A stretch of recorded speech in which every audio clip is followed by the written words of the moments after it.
Chapter 324. A yellow horse that was as thin as a match was tied to a tree, snorting weakly. A few black crows perched on the branches were making annoying noises. An inconspicuous old man slowly turned around from behind the tree. He tightened his belt and had a helpless look on his face. He couldn't even defecate in peace. He raised his head and shushed the crows a few times. However, the crows were indeed birds that lived near the city. They were more experienced than the old sparrows on the Spring God Lake. They were not afraid of the bluffing old man under the tree at all. The old man was not angry at this. He picked up the reins with one hand and led the horse forward slowly. He weighed the ragged money pouch in his hand. There were not many copper coins left. He glanced at his beloved horse that accompanied him along the way. The yellow horse was nicknamed Little Yellow. It was like the old man's own son, never being ridden. If there were only reeds that could be used as a mattress, Little Yellow would have slept on it first. Alas, a poor man's ambition was short, and a thin horse's hair was long. In fact, the silver that he carried with him was enough for food and clothing. From the north to the east, the old man ate and slept in the open. He did not have any expenses.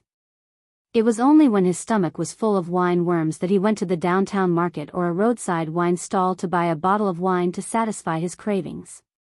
However, along the way, he met a few pitiful people and spent the silver like splashing water. In the past, the young master said that people in troubled times were not as good as dogs in peaceful times. However, now that the world was peaceful and prosperous, not everyone could be lucky enough to raise a dog in peaceful times. The old man who could not even defecate was from Western Shu. In this life, he had traveled to many places. He did not consider himself a Jianghu hero who helped people in distress. Indeed, when he traveled outside, he was more generous than the rich. Even if he was the richest in the world, how could he compare to the emperor and his young master? If he compared his life experience, he was not sure. There was no worst, only worse. On this trip, he spent a large sum of money to cross the river, not to pay the cheap ferry fare of a few dozen copper coins. The two boatwomen on the boat were a pair of mother and daughter. The boatman was the head of the family. He had a sharp mouth and monkey cheeks. After rowing for a while, he said that he was tired and asked his wife to take over. He squatted at the bow and played dice. He was addicted to gambling. Before they reached the shore, the man's eyes were sharp. He saw the old man's money pouch and asked him if he wanted to eat some meat. At first, the old man thought it was some carp that could be fished up from the river. Since there was still half a pot of wine in the wine pot, he agreed. But when he saw the mother and daughter expressionlessly took off their thin and mended clothes, the old man was scared. Only then did he realize that they were prostitutes on the ship.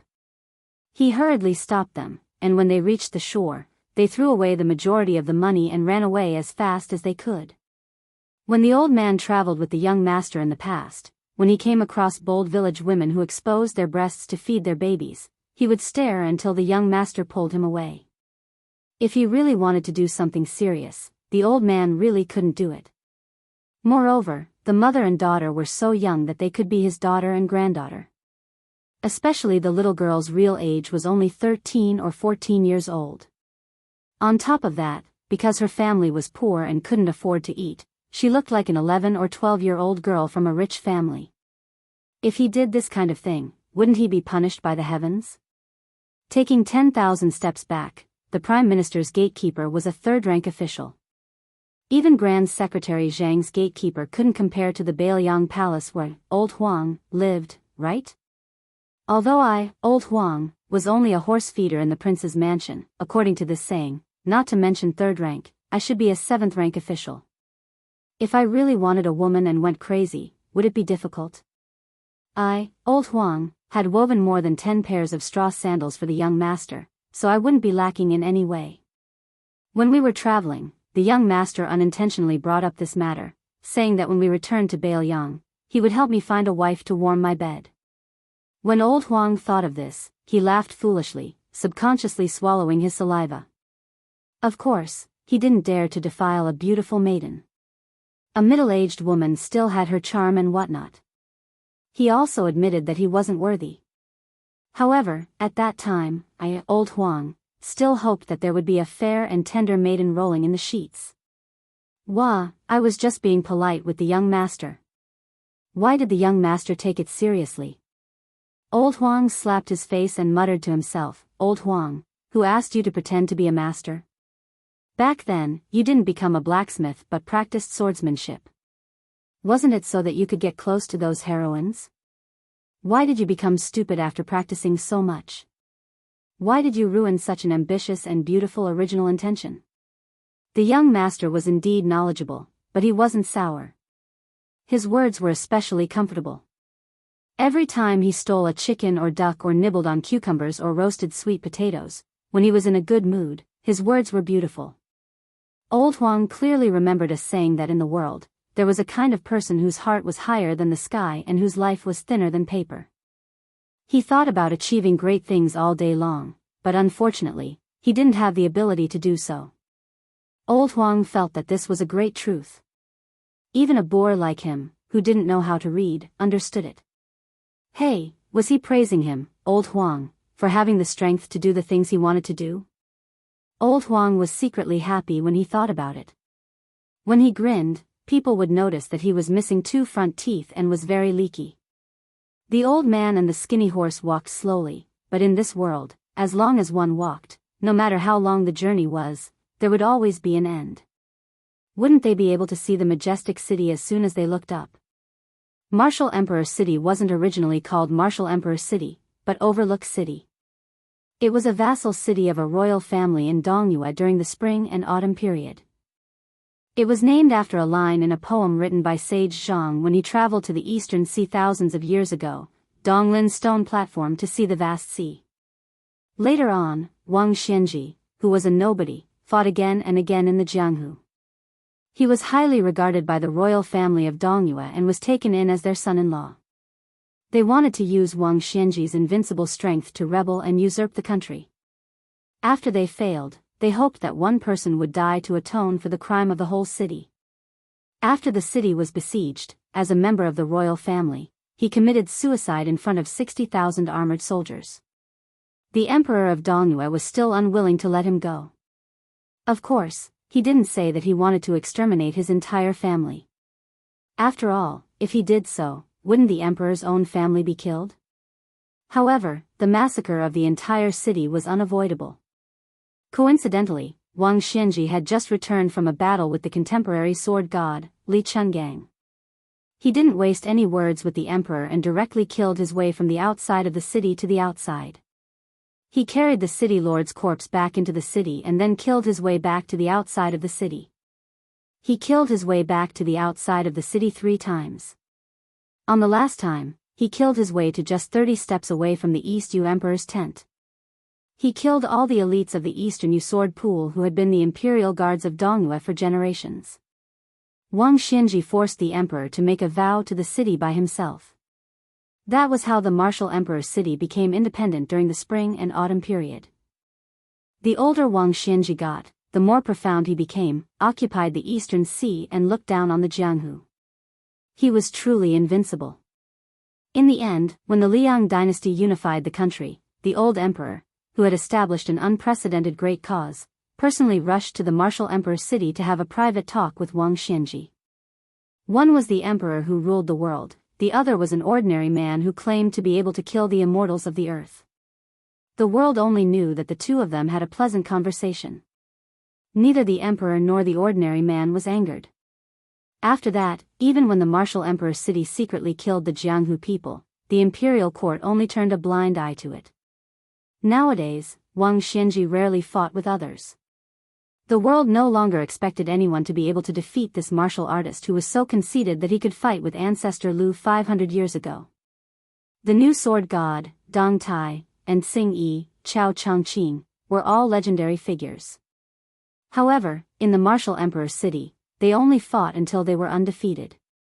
Everyone had already regarded them as deities.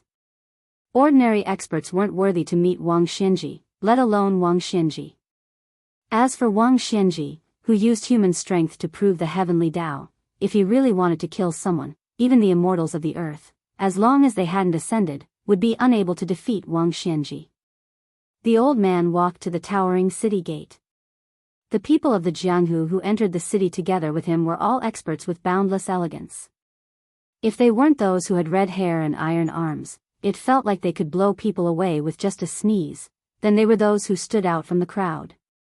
If they were to fart, the entire Jianghu would say that it was fragrant. The old man was like an inferior horse. Both of them were starving. It was really unsightly. Most importantly, before this old man entered the city, he purposely slowed down his pace, allowing a young heroine in luxurious clothes to walk in front of him. While he was staring at her charming swaying buttocks, he took out an ivory comb and combed his messy gray hair.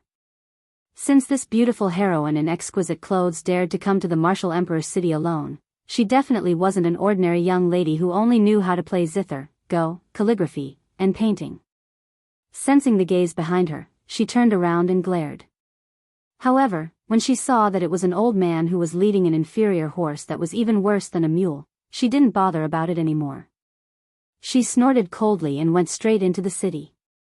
The old man said to himself, "If my young master and that brat Wenhua saw this young lady, my young master would probably cheat Wenhua of his money again, right?" After entering the city, the old man walked along the central city's main road until he could see the top of the city wall. Then, he sat down at a roadside wine stall and poured out all the copper coins in his money pouch onto the table. He grinned and said, "Waiter, bring me a pot of good yellow wine and boil it for me." The waiter was a local of the martial emperor's city and had never looked down on foreign martial artists, let alone an old man like this. He rolled his eyes and said, "This amount of copper coins is barely enough to exchange for a mouthful of yellow wine." Old Huang smiled foolishly and said, "It doesn't matter. I'll just take a mouthful. Give me a small bowl, and I'll treat it as a bowl of wine." After he finished speaking, he ignored the waiter's look and raised his head to look at the top of the city wall. He said softly, "Young master, the situation is tense. But this time, old Huang won't talk nonsense." Chapter 325. Xianyuan Qingfeng. It really wasn't a festive name. Su Fengnian and the new head of the Xianyuan family left the Dragon King River on the same boat. From the looks of it, this woman wouldn't stop until they reached the Great River. On the surface, she had at least done her part as a host. She hadn't even warmed up the position of head of the Great Bull Gang yet, and she had already gotten into character so early. Su Fengnian didn't dislike her sending him off. After all, he had left in a hurry and didn't have time to talk about many things. Or perhaps, the things he talked about were too vague. He immediately sat at the bow of the boat and ate hawthorn as he talked to Xianyuan Qingfeng in detail. Xianyuan Qingfeng basically agreed to all of his requests and was very aware of being a puppet. Su Fengnian wasn't used to seeing her meek and obedient demeanor. Perhaps it was because he and Wenhua had been taught a lesson by this shrewish woman back in the Lantern Festival. Although Wenhua had a nondescript wooden sword in the past, he practiced the vile sword art. Especially after he colluded with His Royal Highness, his swordsmanship was still muddled, but his vile sword art was already perfected.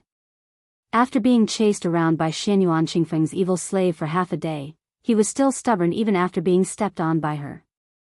No matter what, he was a good man who didn't fight with women. Otherwise, with his size, he could cut 10 of you with one hand.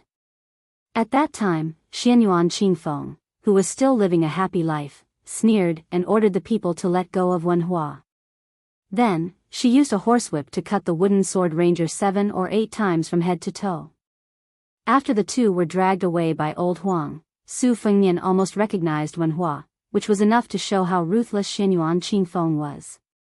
Since then, Wenhua had been thinking every day about the day when he had perfected his swordsmanship and could hold his head high. He would definitely go to Mount Hui and beat her to death with his wooden sword.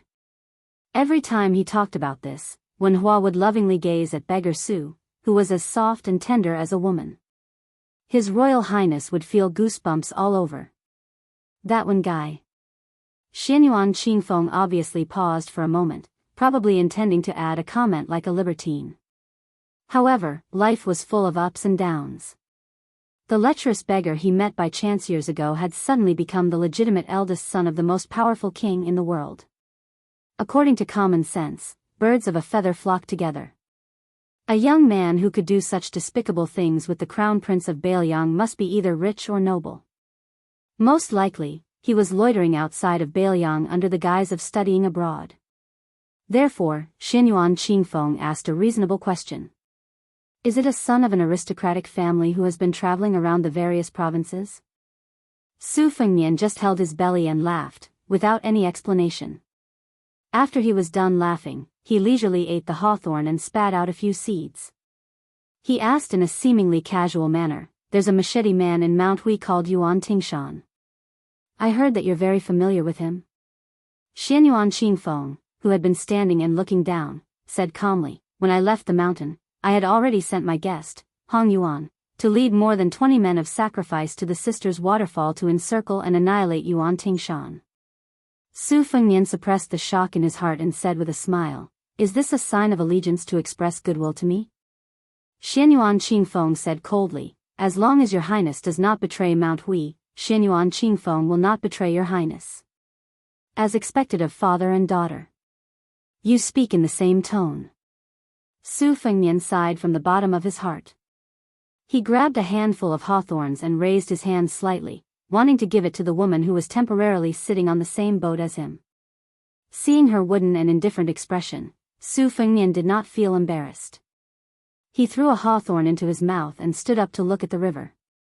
His field of vision was wide and he saw a flight of gray geese in the sky. Second sister Su Weisheng had once said that the geese in front of him would definitely be an experienced old geese who had traveled south and returned north.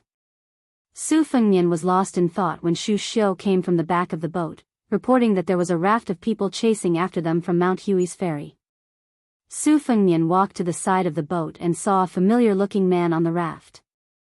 It was the flower thief who had been surrounded by danger by Blue Bird's Xana spear. He waved the fan of beauty and thought that he could bring about a cool autumn. Su Fengnian absolutely did not like this self-proclaimed romantic Jianghu man. Later, more than 30 people rushed to the snowy plains, putting on a grand display of changing their allegiance.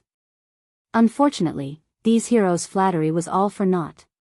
More than 10 fence-sitters with uncertain positions were hung up by His Royal Highness on the spot. Su Fengnian saw that this fellow was pestering him endlessly, but he did not intend to make a fuss about it. However, what was strange was that other than this low-ranking guest from Mount Hui, there was also a young child on the raft who was not familiar with the ways of the world. He looked like he was carved from jade, with rosy lips and white teeth. He was very likable and adorable. Su Fengnian was immediately shocked. Could it be that nowadays, it had become popular to bring along family members to seek refuge? The man, who had made a name for himself in Jianghu by picking flowers, rode his bamboo pole with all his might, trying his best to catch up with the large boat. With great difficulty, he finally caught up with the large boat. In a loud voice, he said, "His Royal Highness, Long Yushuan of Jian Province's Langyi County, requests an audience." Su Fengnian unhappily said, "Didn't you see him? Did you take your son fishing on the Shi River?" Long Yushuan seemed to have been hit in his weak spot. He was slightly flustered and exasperated. He hurriedly explained, "Your Highness, this humble one left in a hurry. I don't know how this strange child got on the bamboo raft. This humble one doesn't even know this child." Unexpectedly, the delicate child called out, "Dad," crisply, which immediately made Long Yushuan lose his composure. The pitiful guest, who was somewhat famous in Jianghu, was so angry that he almost vomited blood. He turned his head to look at the innocent child at his feet and glared at him. "Dad, you're my dad. Can't you be my dad?" The child suddenly burst into tears. His two small hands did not forget to grab Long Yushuan's robe. He sobbed miserably and said, "Dad, Mom died early. You can't abandon me." Chapter 326. Long Yushuan almost went mad with anger. But he didn't move.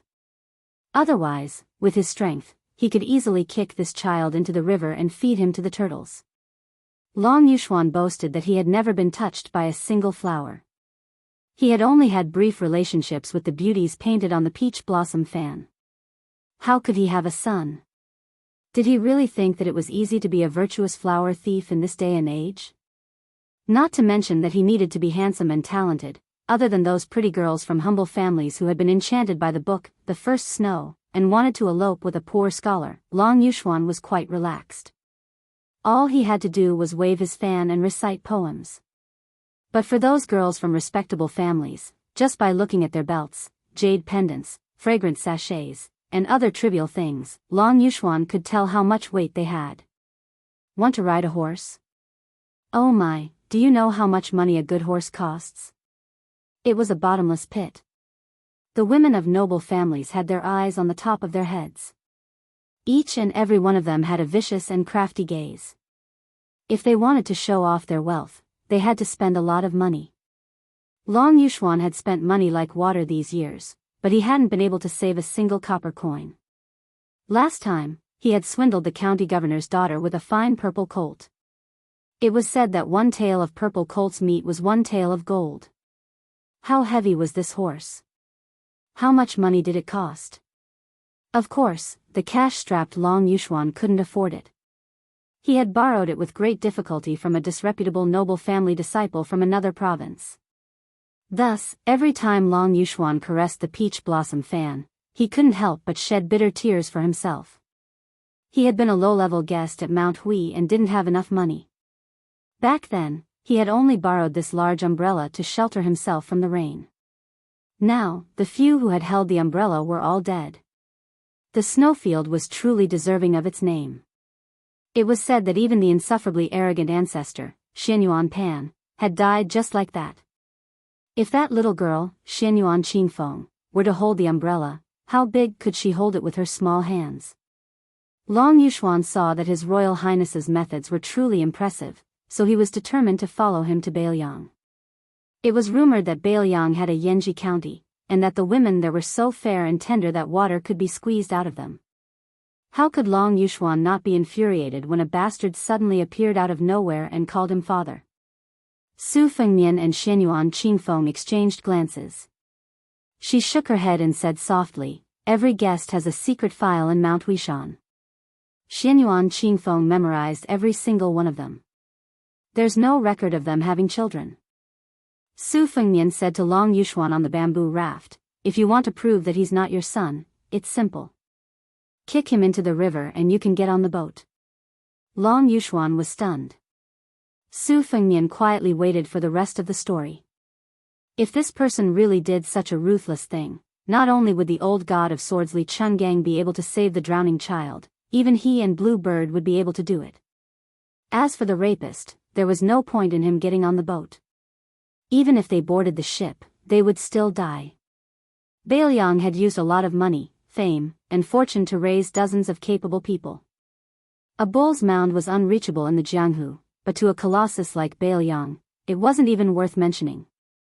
A guest of Mount Wishan? If he was thrown into Beiliang Palace, how many splashes could he make on Tidehark Lake? There weren't many interesting people in the world like Chu Lushan, who was as cruel and unscrupulous as a wolf for 10 years. But apart from being ruthless, how could a rapist compare to Fatty Chu's methods?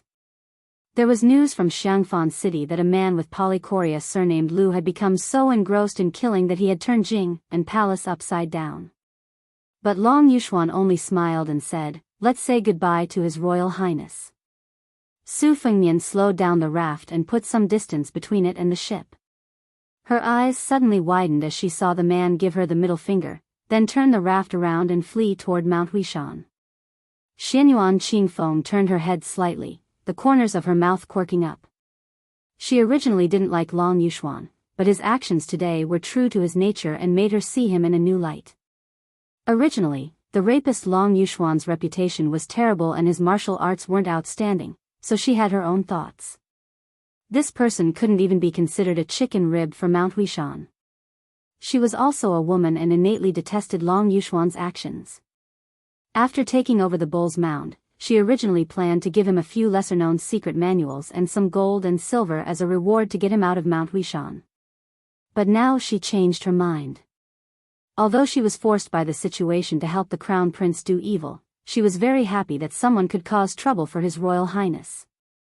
Su Fengnian smiled and said, "You have guts. You should be rewarded."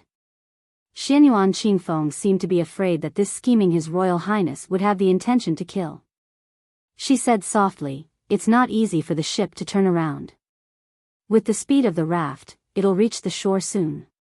This person has fled into the dense forest of Mount Longhu, the ancestral court of Taoism. It'll be difficult to find him again." Su Fengnian didn't say anything, but thought of another Jianghu.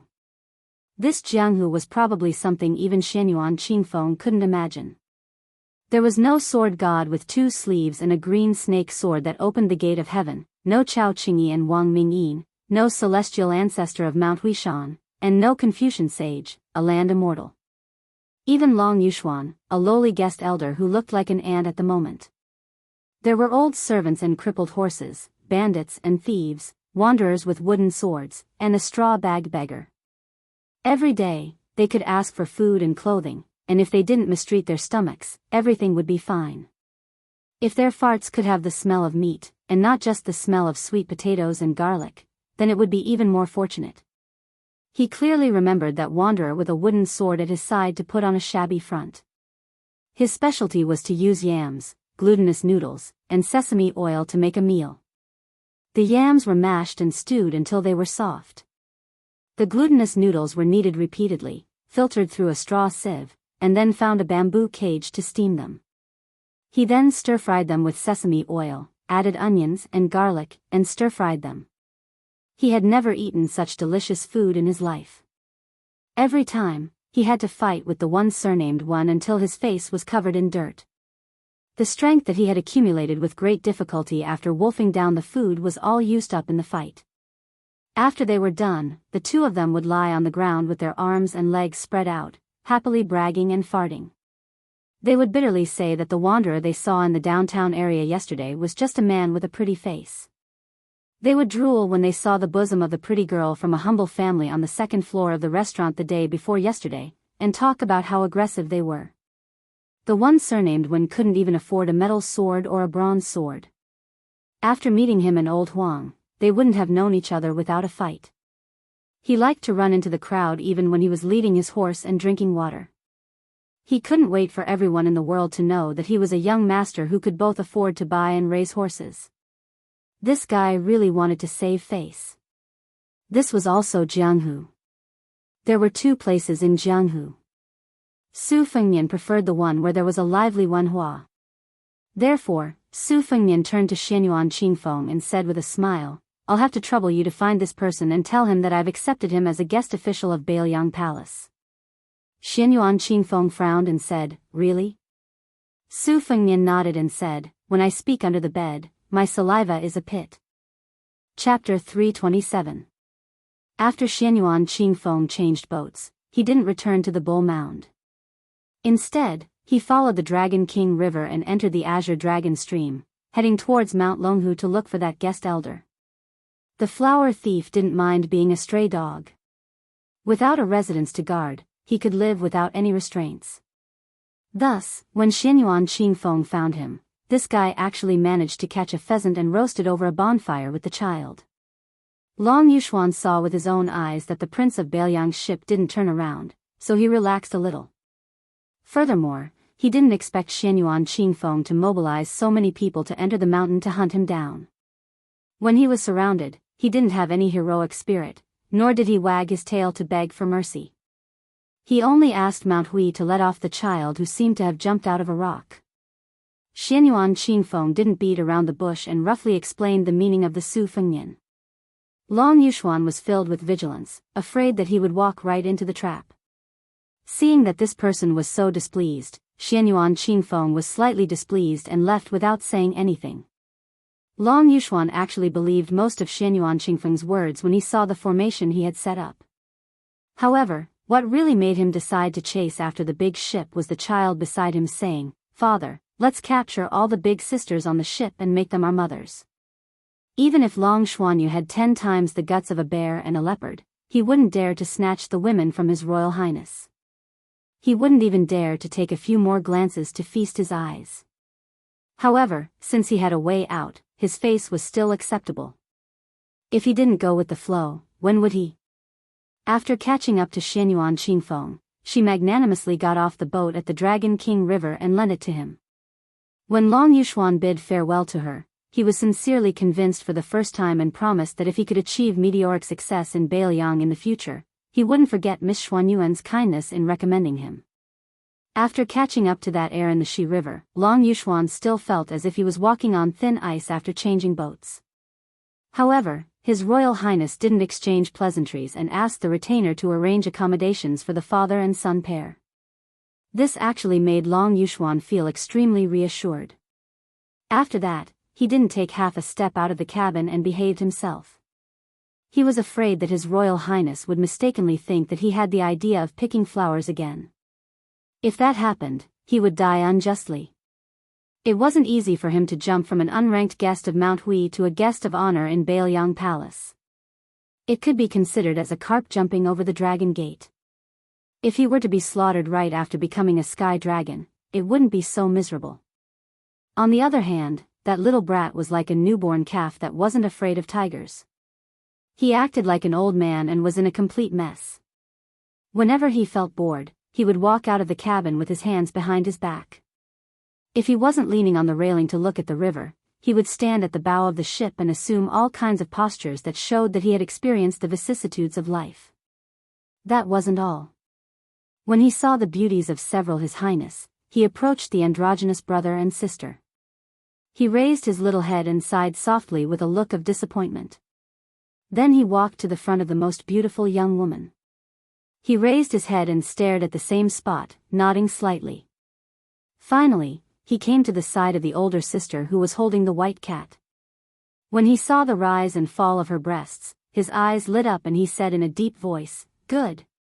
Good. Very good." The women didn't know whether to laugh or cry. Even the cold-tempered Princess Jing, and Pei Nanwei, was amused.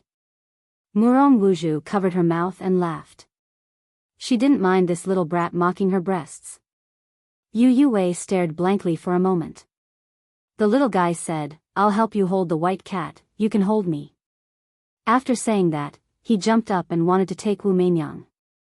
However, His Royal Highness, who was watching coldly from the side, took a big step forward and lifted the little bastard up by the back of his collar.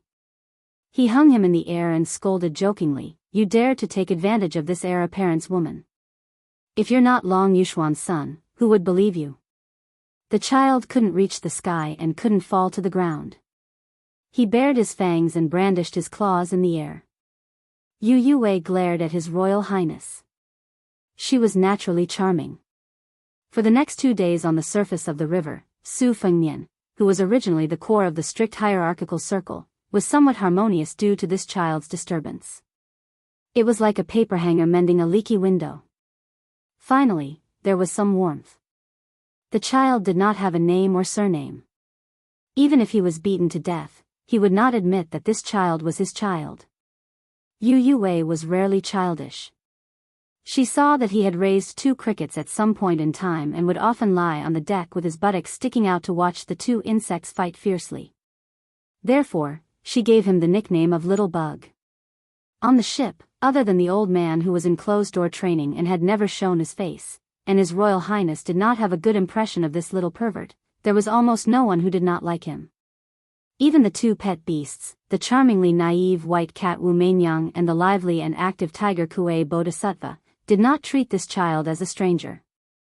Especially Wu Meinyang, who would often sneak out of the cabin and find the child. When she found him, she would leap on top of him and throw herself on his little face.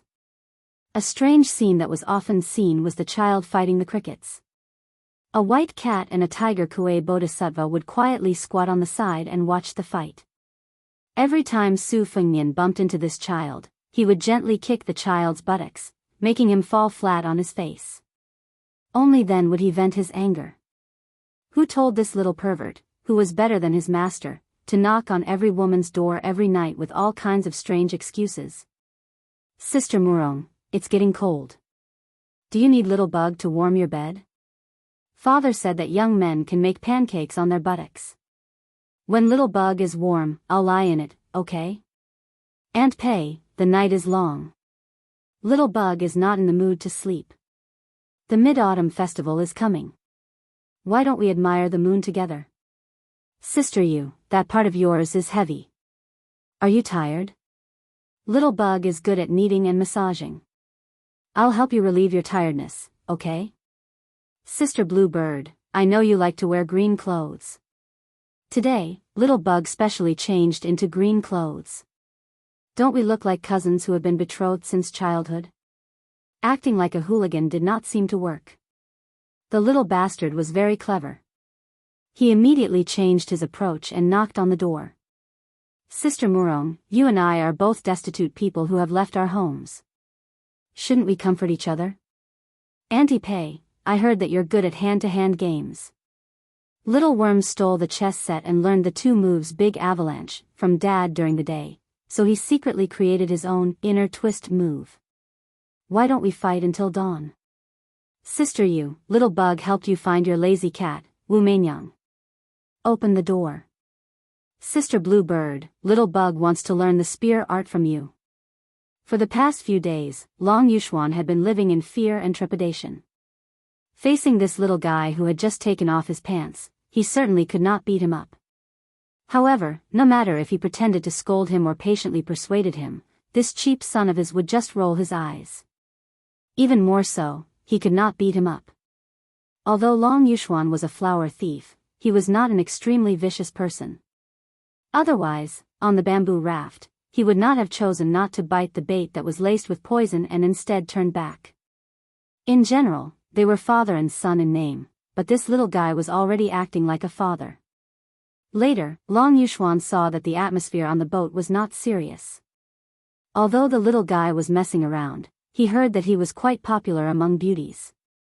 Therefore, he decided to just ignore him and do whatever he wanted. The boat was at the Shi River, but they could already see a small riverside city. This was the border of the Jian province. If they continued north, they would reach the Eastern Sea Martial Emperor City in 10 days. The old god of swords, Li Chungang, finally walked out of the cabin and came to the bow. Su Fengnian was too far away from the old man, so he could not see any clues.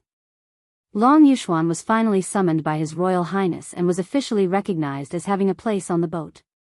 After chatting for a while, Su Fengnian found out that this former flower thief was actually from the school of Moism. Although the school of Moism had declined along with the other schools of thought, before the spring and autumn period, only Confucianism was respected.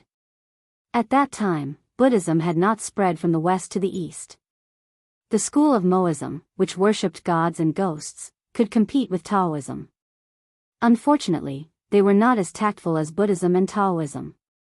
They directly clashed with the rising and unstoppable Confucianism. Several schools of thought could not fit in and finally lost. However, the leader of the school of Moism, Juzi, had always been known as the ghost god in the human world and was still a high and mysterious figure. Long Yuxuan was the disciple of the previous Juzi and was one of the 36 pro-disciples. As for why he was expelled from the sect, Long Yuxuan did not explain in detail. Su Fengnian was also too lazy to get to the bottom of it. Who didn't have a book or a loincloth? The people of Jianghu were no different from the scholars. Most of them were stubborn. Hitting someone was a matter of gratitude and grudges, but hitting someone's face was a matter of life and death. On the shore, the fearless Su Fengnian saw a woman with a sword and subconsciously shrunk his neck. With a whoosh, he hid in the cabin and did not dare to disembark. The people on the boat who had met His Royal Highness other than Bailiang all thought that they had met with a disaster. Otherwise, with the domineering Bailiang heir and his family background, how could he be so timid? Long Yuxuan carefully looked at the woman who had boarded the boat. Although he was shocked, he was also curious. This young woman's appearance was average and did not look fierce. Was there a heroine in the world who could make his new master fear? Out of his professional instincts, Long Yuxuan wondered if His Highness the Crown Prince had done some shady business and had his lover come knocking on his door. However, the beauties around His Royal Highness were all peerlessly beautiful. No matter how bad his taste was, he would not go so far as to steal this woman in front of him, right? Just as Long Yuxuan was puzzled, the heroine sneered after boarding the boat, Su Fengnian. What? You dare to go to Wu Wu City but don't dare to see me? Chapter 328. What was Jianghu? It was a curtain of pearls. Women were those pearls, strung together to form Jianghu. The woman who had boarded the ship, whom Long Yuxuan had mistaken as a heroine, was undoubtedly the brightest pearl in Jianghu. There was almost no need for the suffix, one of. Although her appearance was only average, she was delicate and aloof. When she was young, she had traveled all over Bailiang with her family, drawing geographical maps. Later on, she entered Shangyin Academy and studied under Chancellor Dao Lin and the great master of the School of Military Strategy. She was famous for her poetry and literature, especially for the creation of 19 chessboards. She was the world's hegemon. Her chess style was calm and she could see strategies. Strangely enough, when she played chess, she rarely made a move that would make the spectators feel as if they had been struck by lightning. She was neither treacherous nor evil. Her moves were firm and steady. It seemed that she did not seek to make any achievements, but only sought to make no mistakes. Often, when she entered the middle chessboard, she would have a perfect winning spirit without any flaws. Judging a person based on calligraphy, she naturally could not be called a beauty. However, if one were to judge a person based on chess, she was undoubtedly an unparalleled existence in the world. On the chessboard, she convinced people with her reasoning. Outside of the chessboard, she had also made many moves to convince people with her strength. Her sword was not a gaudy ornament. She had cut off a head in Shangyin Academy. This was a feat that the previous Jixia scholar of Xie Lake, the spring and autumn demon Huang Longshi had never done. Today's literary circle had mixed praise for this young woman, but no one said that she was mediocre. But all of this was nothing. To the idiotic crown prince, he even dared to chase after Su Xiao with a broom. The reason why he was afraid of her on this trip was because he had a guilty conscience. If it was in the past, he would not be able to reason with his second sister, Su Weisheng, he would make a scene and annoy her. Most of the time, he would be able to muddle through. However, this time, he would most likely lose a layer of skin. Su Weisheng had treated him well and did not touch the art of war that could defeat 10,000 enemies. Instead, he did not learn how to maneuver in the imperial court. That boorish man was already very disgusted with him. In addition, when Su Fengnian took the risk of going to Martial Emperor City, he was even angrier. A gentleman would not stand against a collapsing wall. If he was not a gentleman, he should be even more so. Originally, he should go to Gangnam-do first to visit his eldest sister, Su Jihu, or go to Shangyin Academy to find his second sister. According to the itinerary, if he wanted to save time, he should go to Shangyin Academy, Mount Longhu, and Martial Emperor City, and then pass by Huding County on the way back. However, it was because he was worried about his second sister's feelings that he took so many detours. As Su Jihu had said, he still had to consider whether his second sister would be petty about going to Gangnam-do first before going to the academy. The ship was only so big. How long would it take for His Royal Highness, who was like a fish waiting to be slaughtered on the chopping board, to hide? Su Fengnian didn't wait for Su Weisheng to enter the cabin to search. He squeezed out a smile and trotted out. Without saying anything, he hugged his second sister and didn't give her a chance to hit him with the scabbard. He called her sister in a flattering manner. However, he kept in mind that he should call her sister and not second sister. He said with a mischievous smile, "Why are you in the Jianghu? This place is a little far from the lifeless Shangyin Academy." Murong Xiong and Murong Xiong looked at each other. Even Murong Tonghuang, who was always shrewd and scheming, was dumbfounded by this scene. Su Weisheng, who was being hugged, didn't struggle. He said calmly, "I'm afraid that after you enter the Martial Emperor City, you will be cooked in a pot, including your skin and bones. Therefore, I have no choice but to wait here. This is a private matter. As for the public matter, it is a triennial examination of knowledge held by the Academy. The geomancy examination is set at the Earth Lung Mountain in the north of the Jianghu.